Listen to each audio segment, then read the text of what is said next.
Muy bien, en esta clase vamos a ver cómo podemos realizar un análisis de pandeo lineal utilizando, pues obviamente, el cálculo por autovalores y autovectores del que hemos hablado en la clase teórica.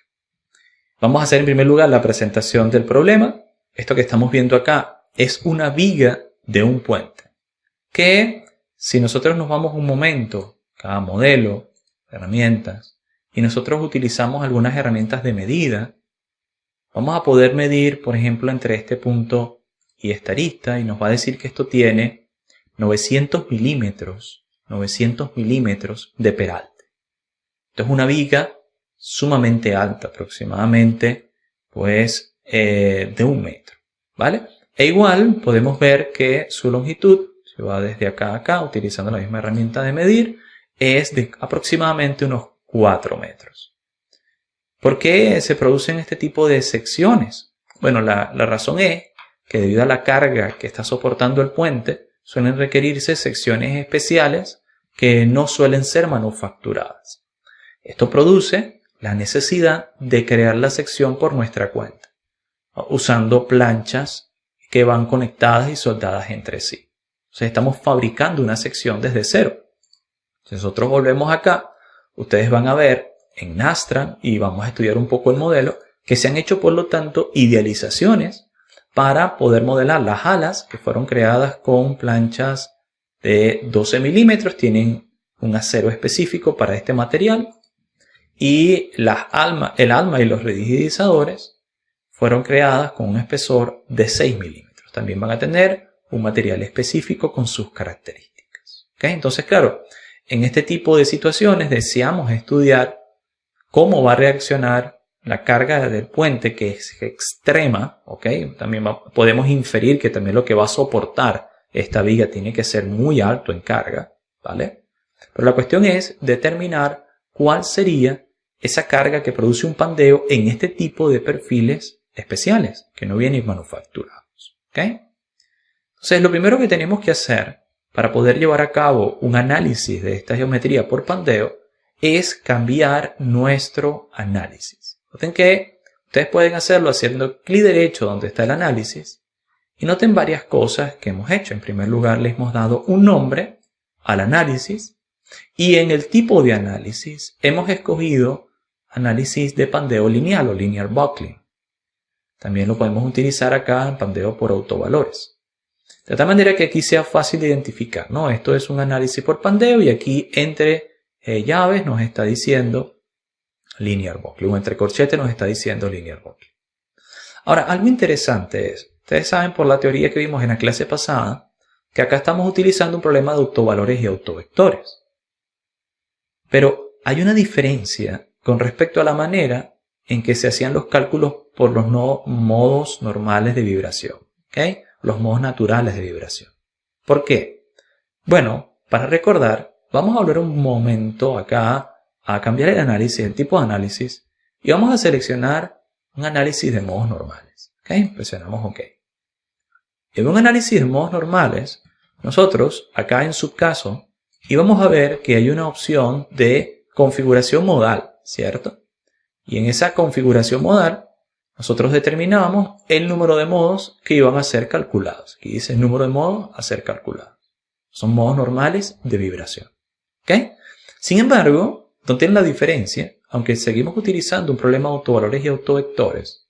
Si ustedes editan acá y nosotros cambiamos a un análisis de pandeo lineal, presionamos OK, ustedes no van a ver en la sección de sus casos que existe una opción de configurar el número de modos de pandeo, como sí había en los modos normales de vibración.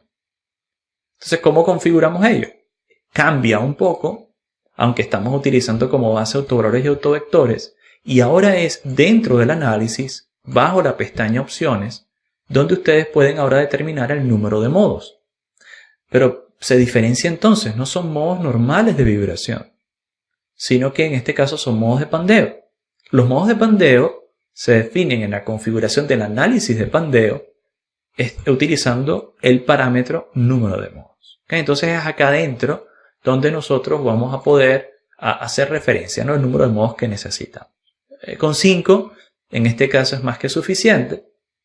En algunas oportunidades simplemente lo dejamos en 1, porque lo que nos interesa es el menor factor de amplificación que se le tiene que aplicar a la matriz geométrica, es decir, la menor carga posible que genera pandeo.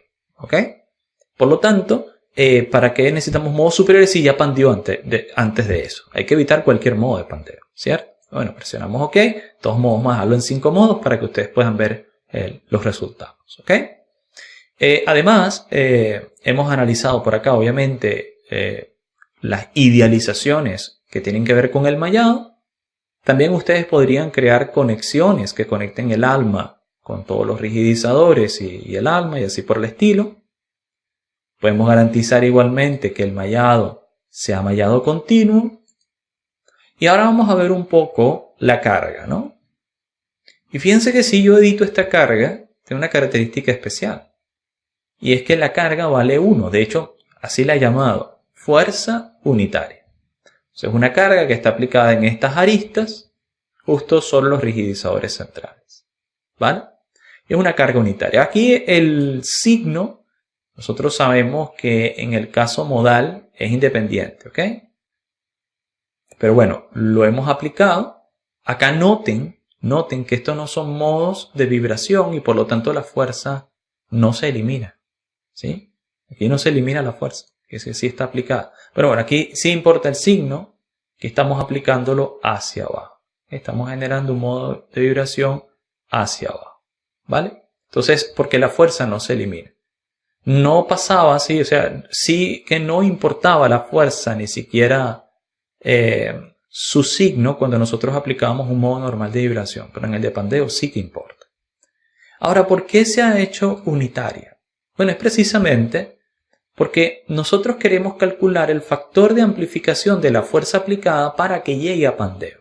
Yo podría aplicar una fuerza de 1000, pero entonces el factor de amplificación sería, por lo que tú tienes que multiplicar esa carga de 1000 para que genere el pandeo.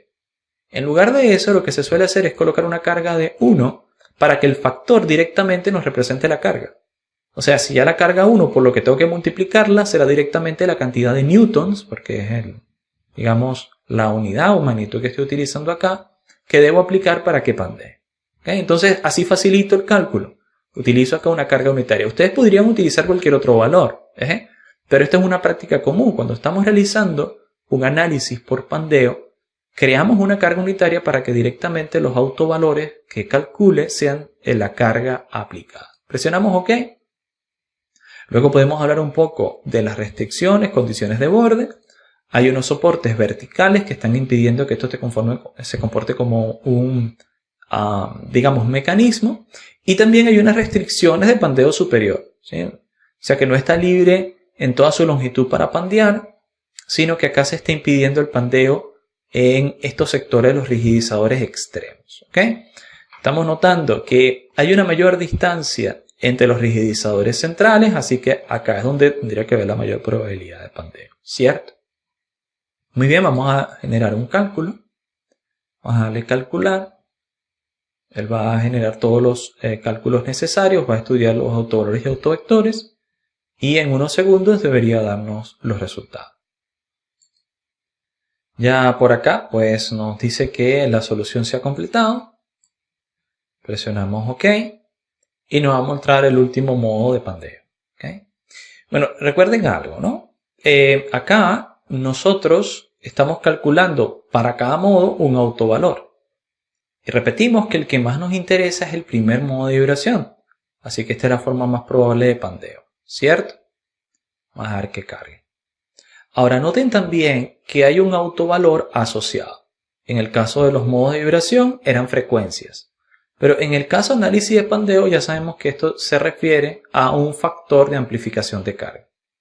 Dado que la carga es 1, lo que nos está diciendo es que cuando la carga sea 292.000, ¿sí? O 292 kilonewtons, entonces se va a producir el pandeo. Ahora, ¿qué significado tiene el von Mises en este caso? La respuesta es ninguna. Esto no tiene ningún significado. ¿Por qué? Bueno, porque si nosotros nos vamos a desplazamientos, vamos a ver que en cada modo siempre el desplazamiento máximo será 1. ¿Sí? sea, se busca un desplazamiento máximo unitario, de tal manera que todas estas deformadas han sido normalizadas en su deformada. Por lo tanto, si los desplazamientos están normalizados, no son desplazamientos reales. Y por lo tanto, si no tenemos desplazamientos reales, no tendremos esfuerzos reales, que son magnitudes que calculamos a partir de los desplazamientos luego que solucionamos para la matriz de rigidez reducida. ¿Okay? Entonces, no se tome como verdadero estas magnitudes, ¿vale? Tampoco se debe tomar como verdadero ninguna otra magnitud de esfuerzo. Lo único que sí es, podríamos esperar es que esta sea una forma de deformada. Y con todo y eso, no es realista, porque realmente el pandeo, cuando hablamos de elementos de acero, va a depender mucho de ciertas deformaciones iniciales y tensiones preexistentes en las láminas. Entonces, inclusive, hay que tener mucho cuidado, ¿no? Lo que se suele hacer es que se utilice el primer modo de pandeo como entrada a un análisis no lineal para llegar a resultados un poco más realistas. ¿Okay? Pero por ahora, lo que queremos es hacer un análisis de pandeo lineal. Más adelante hablaremos de los análisis no lineales. Entonces, es importante tomar en cuenta que las deformaciones y demás magnitudes no tienen una verdadera representación física porque los modos de vibración en su deformada han sido normalizados. Lo que sí que nos interesa es el factor de amplificación de la carga.